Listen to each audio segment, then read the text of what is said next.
پنہالہ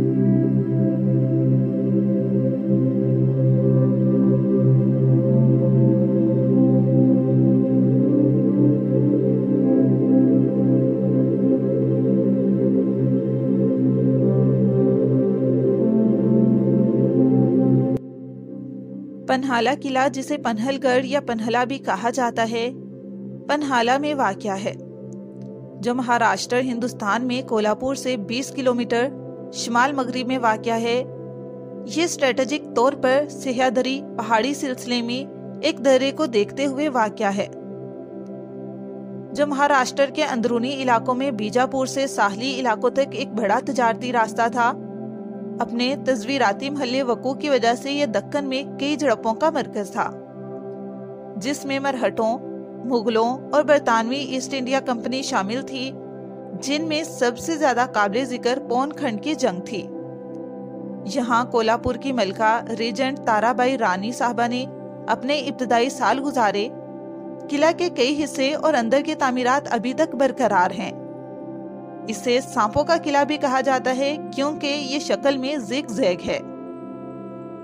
پنہالہ قلعہ شیلابار کے بادشاہ بوجا دوم نے 15 دیگر لوگوں کے ساتھ 1178 قبل مسیح سے 1209 قبل مسیح کے درمیان اپنی سلطنت کے مناسب انتظامات کے لیے بنایا تھا۔ جب سے قلعہ کی جغرافیائی اور سیاسی اہمیت نے کئی بار اس کی ملکیت تبدیل کی ہے۔ بوج راجہ کے بعد سنگیانا قبیلے نے دیوگری یادوں میں سب سے طاقتور کے طور پر قلعہ پر قبضہ کر لیا۔ بعد میں 1400 کی دہائی میں یہ بیدر کے بہمنیوں کے پاس ان کے گڑھ کے طور پر چلا گیا۔ زیادہ تر اہم قلعہ ہندی اور پیچیدہ گڑھوں اور فصیلوں کی تعمیر بیجاپور کی عادل شاہی سلطنت نے کی تھی۔ غالباً 1500 کی دہائی میں 100 سال سے زیادہ عرصے تک قلعہ کی دیواروں پر کئی نوشتہ جات ابراہیم عادل شاہ کی حکومت کا حوالہ دیتے ہیں۔ 1659 میں مرہٹوں کے ہاتھوں بیجاپور کے جنرل افضل خان کی موت کے بعد قلعہ پنہالہ کو عظیم مراٹھا جنگجو اور حکمران چھترپتی شیواجی نے اپنے قبضے میں لے لیا، اور ان کی وفات تک تقریباً 20 سال تک ان کے دور حکومت میں ترقی کرتا رہا۔ قادر مطلق کی تعظیم کے لیے قلعے کے وسط میں 52 کلو کانسی کا مجسمہ بنایا گیا۔ اس کی موت نے اس وقت کے مغل بادشاہ اورنگزیب کے لیے قلعہ پر حملہ کرنے اور محاصرہ کرنے کے مواقع کھول دیے۔ 1700 میں راجہ رام راجے اپنی بیوی تارابائی کے ایک 12 سالہ بیٹے شیواجی دوم کو چھوڑ کر انتقال کر گئے۔ 1705 میں تارابائی نے اپنے بیٹے شیواجی دوم کے نام پر ایک آزاد خاندان کی بنیاد رکھ کر اور اس پر ریجنٹ کے طور پر حکومت کر کے اپنی خود مختاری پر زور دیا۔ پنہالہ اس کا ہیڈ کوارٹر ہے۔ 1708 میں ستارہ کے شاہو جی کے ساتھ تارابائی رانی صاحب کی جنگ میں شاہو نے پنہالہ لے لیا اور تارابائی بھاگ کر رتنا گیری میں مالوان چلی گئی۔ تھوڑی دیر بعد 1709 میں تارابائی نے دوبارہ پنہالہ لے لیا، ایک علیحدہ ریاست قائم کی۔ کولہاپور کے راجہ رام راجے نے ان کی دوسری بیوی راجس بائی رانی صاحب تخت نشین ہوئی۔ وہ 1760 میں بغیر کسی مسئلے کے انتقال کر گئے۔ ان کی بیوی جیجا بائی رانی صاحب نے کینوس کے ایک سہجہ بھونسلے کے بیٹے کو گود لیا۔ اس طرح جیجا بائی رانی صاحبہ اس وقت قائم مقام ریجنٹ بن گئی جب ان کا گود لیا ہوا بیٹا نابالغ تھا۔ انہیں یقین آیا کہ پنہالہ کے زوال کو روکنے کے لیے قلعہ میں مہاکالی کی عبادت گاہ کی دیوی کی خوشنودی کے لیے رسمی طور پر انسانی خون پیش کرنا پڑا۔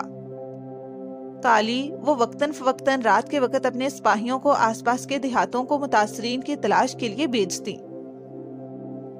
یہ مشق 1772 میں اس کی موت تک جاری رہی۔ ان قربانیوں کے قریب واقع ایک برج کو آج بھی کالی ٹاور کہا جاتا ہے۔ جیجا بائی کی اطلاعات ہیں، رانی صاحب اپنی بہو کو پنہالہ کے میناروں میں سے ایک کے نیچے زندہ دفن کرنے کے عوض تیلی کو زمین کا ایک پلاٹ دیتے ہیں۔ تیلی کی بہو کے لیے ایک مزار گنگو بائی کو بعد میں کھڑا کیا گیا، اور یہ اب بھی تیلی برادری کے لوگوں کے لیے ایک زیارت گاہ ہے۔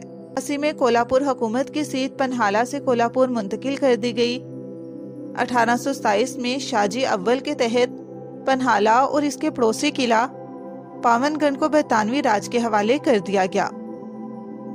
1844 میں شیواجی کی اقلیت کے دوران پنہالہ اور پاون گڑھ کو باغیوں سے اپنے قبضے میں لے لیا، جنہوں نے 17 کے رہائشی کرنل اونس کو اس وقت پکڑ لیا جب وہ دورے پر تھے اور اسے پنہالہ میں قید کر دیا۔ جنرل ڈیلاموٹ کی قیادت میں ایک برطانوی فوج کو باغیوں کے خلاف بھیجا گیا اور 1 دسمبر 1844 کو قلعہ کی دیواروں کو توڑا اور اس پر قبضہ کر لیا اور قلعوں کو توڑ دیا۔ اس کے بعد ایک برطانوی چھاؤنی ہمیشہ قلعے کی حفاظت کے لیے رہ جاتی تھی۔ قلعہ کا انتظام 1947 تک کولہاپور کے پاس رہا۔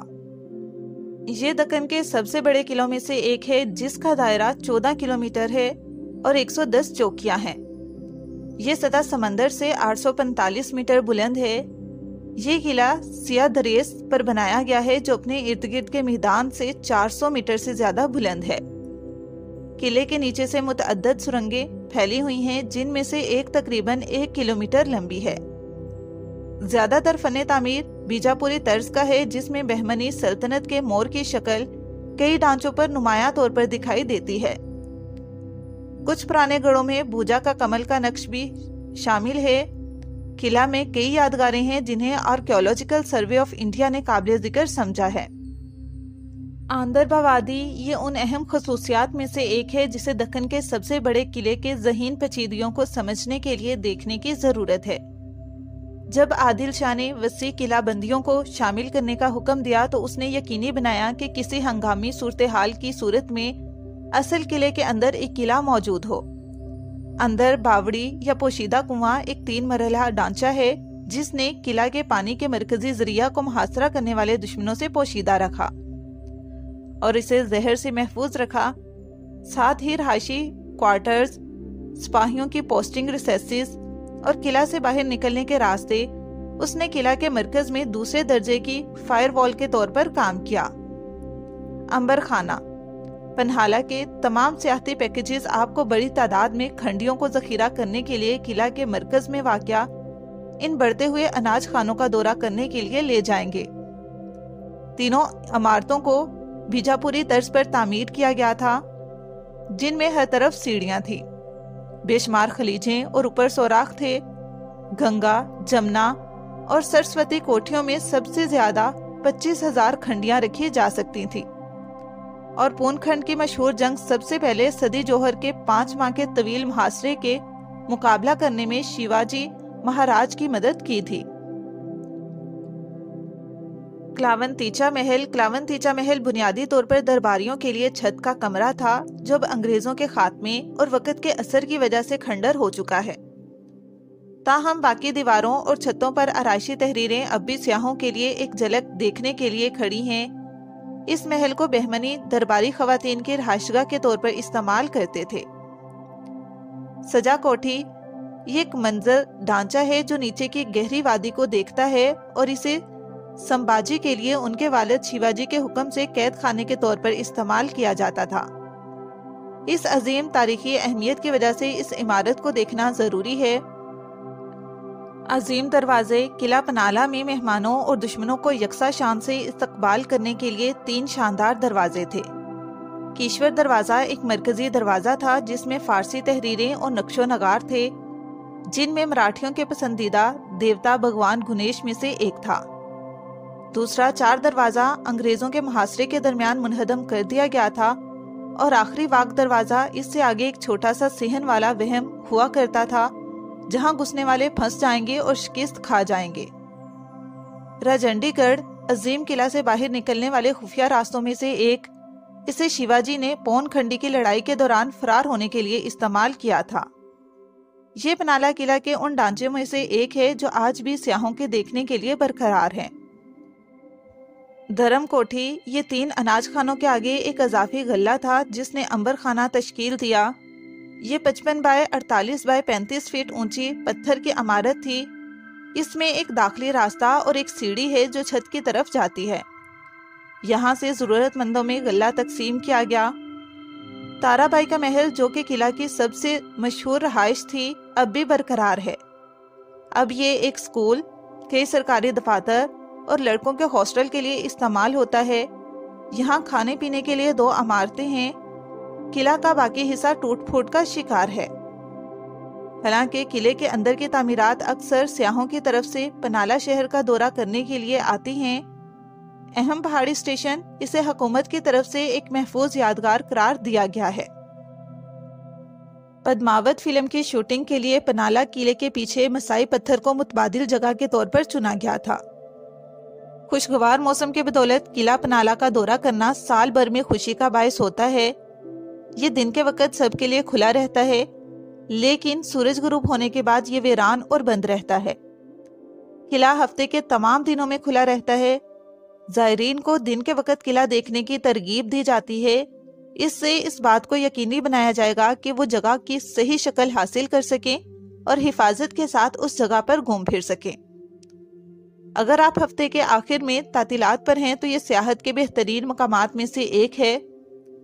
یہ قلعہ سیاحوں کی توجہ کا ایک بڑا مرکز ہے، اور اگر آپ مہاراشٹر کے دورے پر ہیں تو یہ دیکھنے کے لیے بنیادی مقامات میں سے ایک ہے۔